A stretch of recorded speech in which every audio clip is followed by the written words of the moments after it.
independientemente de lo que haya escrito el Papa Francisco y recientemente, etcétera, yo creo que hay todo un adoctrinamiento que hemos tenido, pues, hemos sido tradicionalmente el catecismo por décadas y por siglos, de que debemos de ser los manejadores, debemos de someter la tierra, y yo creo que eso está mal, pero bueno, así es como nos hemos manejado hasta el momento. En el antiguo derecho romano, este señor argentino Oderigo, en 1973, decía que, incluso para que ustedes vean que eso no es nuevo, decía, escribiendo sobre lo que eran las cosas, decía que en la antigua Roma no solamente hacía falta nacer como persona, ¿verdad? O nacer, sino que teníamos que tener forma humana. Y si no teníamos forma humana, simple y sencillamente nos desechábamos, era una cosa, era una aberración, y posiblemente muchas personas que nacieron con algún defecto físico, con alguna situación de ese tipo, las mataron. Vean ustedes cómo hemos ido cosificando lo que no es humano, lo que no viene de Dios. Igualmente, uno de los padres del derecho costarricense, quienes hemos estudiado derecho, pues hemos tenido que vernos con don Alberto Manuel Brenes Córdoba, que define las cosas de la siguiente manera: significa todo lo que existe físico, moralmente, excepto los seres racionales. Todo lo demás que no sea un ser racional, y vaya, ¿verdad? Qué racionales hemos sido, cómo hemos manejado este mundo, que lo hemos llevado hoy en día por la situación de cambio climático. Ya ustedes saben hasta dónde, los profesores anteriores explicaron hasta dónde hemos llevado este mundo, ¿verdad? No hace falta que les diga. Bueno, pues ese toque divino de la Capilla Sixtina, que veo que lo copiamos, yo creo que lo estamos hablando de ello, pues ha sido fundamental, por lo menos para exponer hasta aquí la situación como va.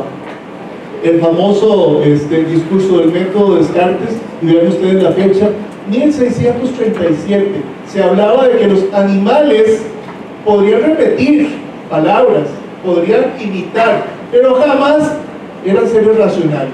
O sea, para que ustedes vean, Biblia, el famoso filósofos, etcétera, todo está constituido dentro del paradigma antropocéntrico en el cual nos encontramos aún, para que consideremos cosas a lo que no es humano, a lo que no es racional, a lo que no ha tenido el toque divino. Exponiendo una vez, hace tal vez 2 años, sobre este tema, una persona levantó la mano y me dice: profesor, usted lo que está haciendo es una prosopopeya. Yo tratando de acordarme de las clases de español, y una prosopopeya, bueno, pues me cayó, por dicha. Pues yo llamo a esto en realidad que lo que yo pretendo, lo que pretendemos muchos de los que estamos aquí, que conozco, es que haya esa prosopopeya jurídica, en el sentido de que cosas que no son humanas les otorguemos condición de humanas, aunque está muy feo decirlo porque es antropocéntrico, pero que por lo menos les otorguemos derechos, aunque no tengan la misma forma de nosotros, y tengan esa racionalidad como la entendemos hoy en día, sobre la que gira todo nuestro ordenamiento jurídico. Pues sí, yo pregono de que debe de haber esa relación. Y el Código Civil, independientemente de lo que hablaba el profesor Francisco, de la Ley de Bienestar Animal, de la Ley de la Biodiversidad, de la Ley de Conservación de la Vida Silvestre, vean ustedes los artículos que todavía existen en nuestro Código Civil, que viene de época napoleónica y todavía más atrás del derecho romano. Los animales feroces que escapen del encierro en que los tengan sus dueños podrán ser destruidos por cualquiera y podrán ser ocupados, o sea, tomar la posesión, la propiedad, desde que su dueño deje de perseguirlos. Y el 495, los animales domésticos están sujetos a dominio que se adquiere y se transmite un dominio de la misma forma que las demás cosas. O sea, en nuestro ordenamiento jurídico tenemos contradictoriamente normas aún que nos hablan de derechos de los seres sintientes, como la Ley de Bienestar Animal, pero en otras normas tenemos cosas que nos dicen, o palabras que nos dicen que son cosas los que son animales. Para seguir el principio el río 92 como el principio primero, vean ustedes lo que se señala. Estamos hablando de que las declaraciones internacionales, tanto Estocolmo como Río, vienen a informar, a decirnos qué es lo que debemos de ordenar, de tener presente en nuestro ordenamiento jurídico. Y vean ustedes lo que dice el principio primero de Río: Los seres humanos en el 92, tal vez en el 72 yo diría que se justificaba que habláramos de una concepción antropocéntrica, pero también en el 92, aunque se hable del Río 92, del desarrollo sostenible, que avance, etcétera, etcétera, yo creo que sigue la misma visión. Los seres humanos constituyen el centro de las preocupaciones, dijeron los líderes mundiales en aquel momento. O sea, visión netamente antropocéntrica. En el año 2000, Carta de la Tierra, empezamos a dar ese vuelco y empezamos a cambiar. Se dice, por ejemplo, en uno de los principios, la humanidad es parte de un vasto universo evolutivo. Es lo que aquí ya nos empezamos a integrar los humanos dentro del ecosistema ese que llamamos planeta Tierra, lo cual es sumamente importante. En el futuro que queremos, conocido también como Río más 20, yo creo que hacemos otro cambio y se dice, reconocemos que el planeta Tierra y sus ecosistemas son nuestro hogar. Incluso ya se habla de los derechos de la naturaleza en Río más 20, lo cual es significativo, mas no determinante. Constitución de Ecuador, ya hablaron de ella, que en el 2008, primera norma que se conoce de rango constitucional, o sea, todos los estados se organizan y tienen a la Constitución en la base de la parte más alta de la pirámide, de la cúspide, y de ahí para abajo. Y en la Constitución de Ecuador se señala de que la naturaleza tiene derechos, lo cual es también relevante. Eso no quiere decir que en Ecuador todo sea una maravilla, no, ahí también tienen seriosísimos problemas aún de extractivismo, minas, ¿verdad?, etcétera, talas terribles, pero por lo menos en la Constitución ya lo señala. En el derecho ambiental costarricense, dice el maestro Raúl Zaffaroni, argentino, en este libro que se cita abajo, tal vez si cambiamos, en el libro que se cita abajo, La Pachamama y el Humano, que les recomiendo como lectura, está en internet también. Nos dice el profesor Zaffaroni, que hoy en día forma parte de la Corte Interamericana de Derechos Humanos, la incorporación de la naturaleza al derecho constitucional y carácter del sujeto de derechos abre un nuevo capítulo en la historia del derecho, respecto de la cual nuestra imaginación es pobre. Efectivamente, yo que me manejo con sala constitucional, todavía, o sea, son más las cosas negativas que las positivas que tenemos, lamentablemente. No hemos dimensionado, nuestros jueces, los altos jueces constitucionales, no han dimensionado aún de que debemos dar otro tipo de derechos más allá de otras personas que no somos los seres humanos. Don Walter Antillón, señorazo, maestro, profesor de la facultad, catedrático y demás, vean ustedes cómo describe la problemática. Dice don Walter Antillón que precisamente hemos sido gatazos finísimos para participar en declaraciones internacionales, incluso ya Francisco lo habló, que firmar convenios internacionales, de aquí firmamos, lo que se nos ponga por delante lo firmamos, pero a la hora de materializarlo, esas declaraciones, y yo diría que también las convenciones internacionales, chocan y se frenan, precisamente como hablaba la profesora Giselle, con ese sistema económico, o más allá, economicista, antropocéntrico, economicista, que considera, sumamente negativo, de que a lo que no es humano lo consideremos con derechos, porque eso va a limitar muchísimas veces, la palabra feísima, la explotación de ciertos recursos naturales.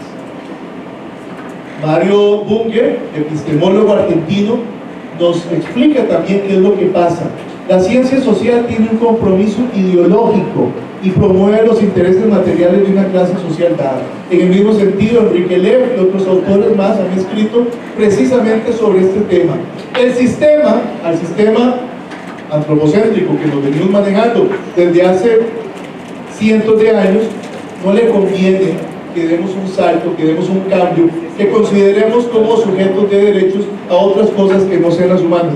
Y más allá, tal vez a los animales podría ser, diría algunas personas, pero que a un ecosistema, a un río, a un bosque, lo consideremos como un sujeto de derechos, eso todavía es más cuestionable para algunos estimables colegas. Nuestro artículo 50 constitucional, en la primera parte, que es lo que decía inicialmente el artículo 50, habla de que se procurará mayor bienestar, pero vean ustedes la parte que se integró son los dos siguientes párrafos. Y vean, y díganme si no es antropocéntrico. Toda persona, ¿cuál persona? Nosotros, se hizo mucho ya en el 94 cuando se modificó la Constitución, que debe reconocerlo, pero al final de cuentas es una visión antropocéntrica.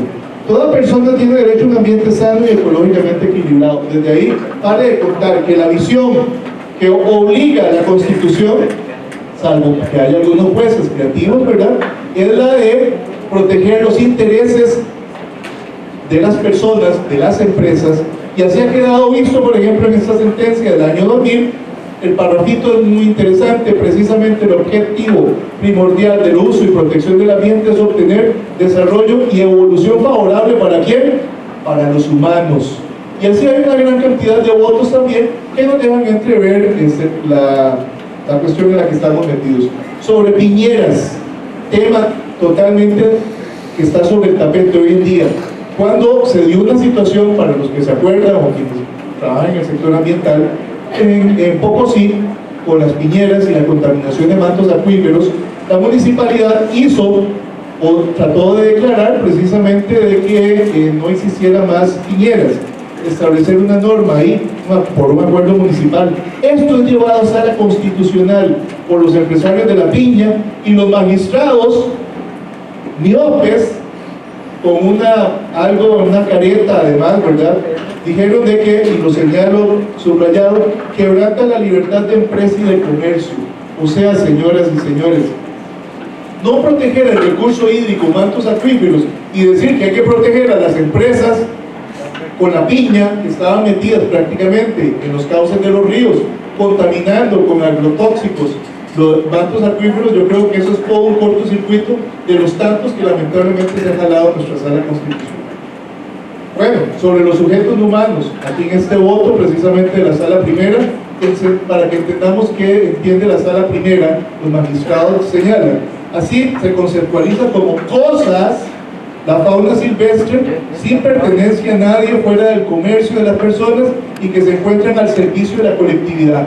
Todo lo que es biodiversidad en los bosques está al servicio de la colectividad y son cosas. Igualmente, la Sala Constitucional, en este voto del 2012, nos dice que por siguiente es válido hacer restricciones favorables a los humanos cuando hay un conflicto. No estoy diciendo de que los humanos deban de ser protegidos totalmente, que no sé si está un humano y un animal de por medio, etcétera, ¿verdad? Pero que lo digan los magistrados de la forma en que lo escribieron, a mí me parece que es sumamente terrible. Debieron de haber tenido más cuidado con la redacción, para no decir que hay otros bienes que son jurídicamente más relevantes y que el humano está por delante. ¿Qué es lo que ha pasado? Por ejemplo, los habeas corpus que les señalaba a ustedes al inicio. En Brasil, el primer estado de Latinoamérica, que eso es muy importante, se otorgó un habeas corpus a favor de una chimpancé que se llamaba Suiza. Lo que pasa que se lo otorga después de que está fallecida la mona, ¿verdad? Entonces uno dice, o sea, ¿justicia de qué tipo? Igualmente con la orangutana Sandra, es un reflejo de cómo se le reconocen derechos judicialmente para trasladarlo a un santuario, pero varios años después todavía no se ha ejecutado ese traslado. En este caso Sandra sigue encerrada a pesar de que tiene un habeas corpus a su favor. Solamente a nivel de Argentina, la chimpancé Cecilia es la que sí logró ser trasladada a un santuario. Entonces aquí vemos esa ineficacia del derecho, porque repito, desde época antiquísima romana, todo lo que no es animal nos cuesta observarlo si no es con esa visión de cosa. Los habeas corpus en la historia, ven qué interesante este caso. El juez Lord Mansfield en 1772, cuando una persona negra, una persona africana negra, reclama derechos, en 1972 Lord Mansfield le reconoce los derechos de persona, porque antes era cosa, antes de esta sentencia de 1972 era cosa, le reconoció los derechos de persona a alguien negro. Y uno dice, hoy en día, ¿cómo se les ocurre que alguien negro no va a tener los mismos derechos que otras personas? Bueno, pues eso pasaba. Y hoy en día, entonces yo les pregunto a ustedes, ¿por qué no se va a reconocer también los derechos de los seres sintientes? Puede ser, y recuerdo cuando llevé el caso del león kibú, que estaba en el zoológico, al final de cuentas lo terminaron tomando no como un habeas corpus, yo lo presenté con jurisprudencia internacional para ver si los magistrados hacían el clic, pero decidieron que no, lo tomaban como un amparo, como el ministro de Ambiente decidió trasladarlo a la garita, al final de cuentas se consideró de que ya no había interés en conocer de ese recurso de amparo y lo archivó. Pero era un caso interesantísimo para que en Costa Rica se hubieran lucido y hubieran resuelto de manera pronta y cumplida sacar a León Quibú, que finalmente falleció. No sé si hubiera pasado lo mismo con 1 o 2 meses antes que lo hubieran sacado, pero por lo menos hubiera vivido un tiempo más con una vida digna. A nivel internacional, reconocimiento de los ecosistemas, Río Atrato, Colombia, Amazonía colombiana también, ahí están los números de las sentencias. Ahí más abajo, al final viene mi correo, si alguien las quiere, yo con muchísimo gusto se las paso. El río Ganges igualmente ha adquirido personalidad jurídica. El río en Nueva Zelanda, también se han reconocido derechos, pero ¿qué es lo que pasa?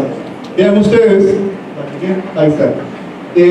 María Victoria Correa, abogada colombiana, dice el 16 de febrero de este año que la sentencia del río de la Amazonía no ha podido ser reconocida, ni la sentencia tampoco del río Atrato.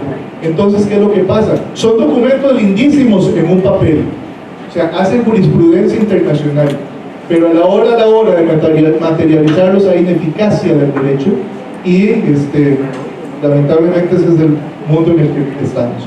No hay efectividad también, y hay que reconocerlo. Son las primeras sentencias, y repito, de Latinoamérica donde se habla de derechos, de personalidad jurídica, de ecosistemas. Pero claro, son pioneras, y como pioneras ha costado cambiar, hacer el clic de la visión antropocéntrica a la ecocéntrica. Es entendible, pero además hay otros factores económicos y economicistas perversos que impiden que este cambio se pueda lograr. Las causas de mayor peso que generan la ineficacia del derecho, por lo menos es lo que yo he sentido en mis 25 años como abogado, son las motivadas en ese adoctrinamiento que les hablaba, del antropocentrismo en cada uno de nosotros.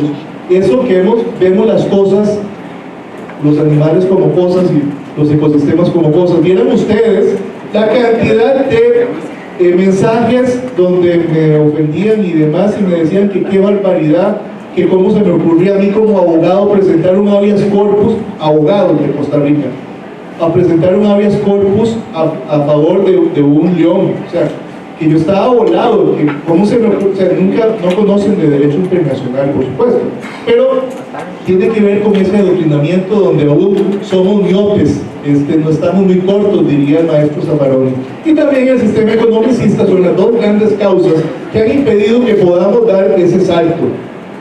Hay un caso interesante, es el primero que se lleva en Costa Rica, lo estoy manejando yo, en el Río Grande de Terra, donde estamos tratando de que el Río Grande de Terra se le reconozca personalidad jurídica.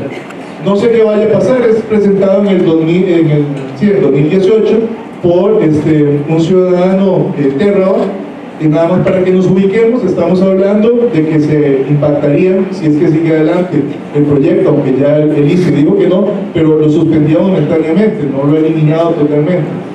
Dice, estamos hablando de un impacto a 900 hectáreas que están ubicadas en reservas indígenas.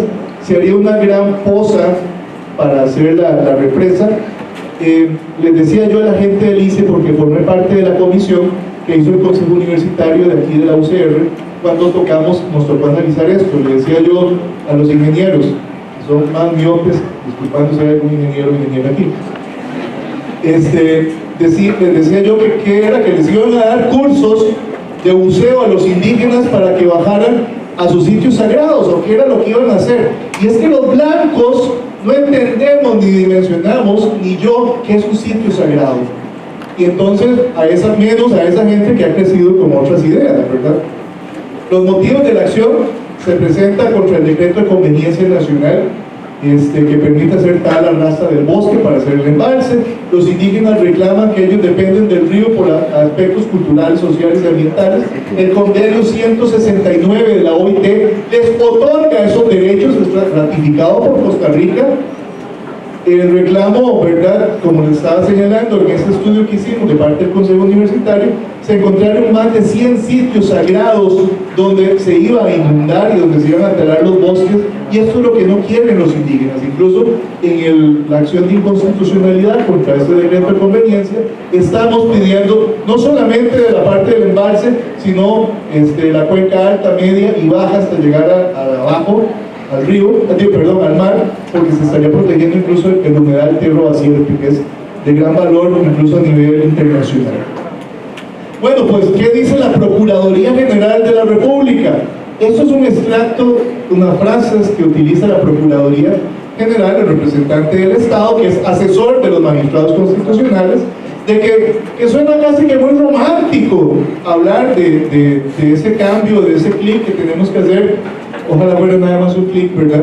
Pero que es muy romántico, que el pasar de un antropocentrismo, un biocentrismo, que casi que es una discusión filosófica, ética, pero que como no hay normas en Costa Rica que nos hagan hacer ese cambio para pensar en los derechos de la naturaleza, no es viable, dice desde la Procuraduría General de la República a los magistrados de Sala Constitucional.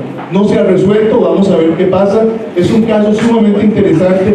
Les he aportado los votos del Río Atrato, de la Amazonía colombiana, y yo creo que ojalá quieran lucirse, pero me temo de que finalmente puedan votar el gol, porque están, aunque se las puse picando en la cancha y sin portero ni nada, yo creo que podrían votarlo porque al final de cuentas tienen esa visión antropocéntrica y no sabemos con qué nos va a salir. Pero para que ustedes sepan, es el primer caso de derechos de los ecosistemas que se está discutiendo en Costa Rica.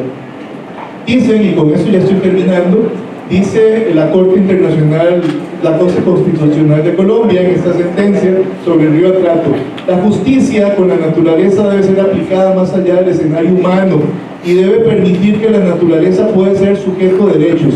Bajo esta comprensión es que la Sala considera necesario dar un paso adelante en la jurisprudencia hacia la protección constitucional de nuestras fuentes. En Colombia tampoco tienen un derecho como lo tiene, por ejemplo, Ecuador, pero ellos dieron el paso adelante.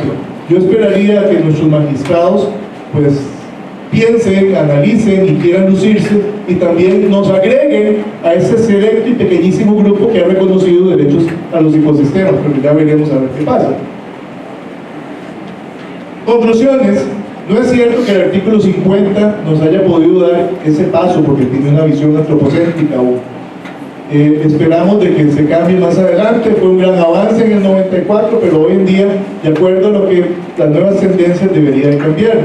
Los derechos de la naturaleza sería un enfoque para sensibilizar que debe desarrollarse. Todavía está muy tierno, como vemos en los casos de Argentina, donde los habeas corpus no se ejecutan todavía. El caso de Brasil, donde Suiza falleció y todavía no se había resuelto el traslado, o sea, lamentablemente.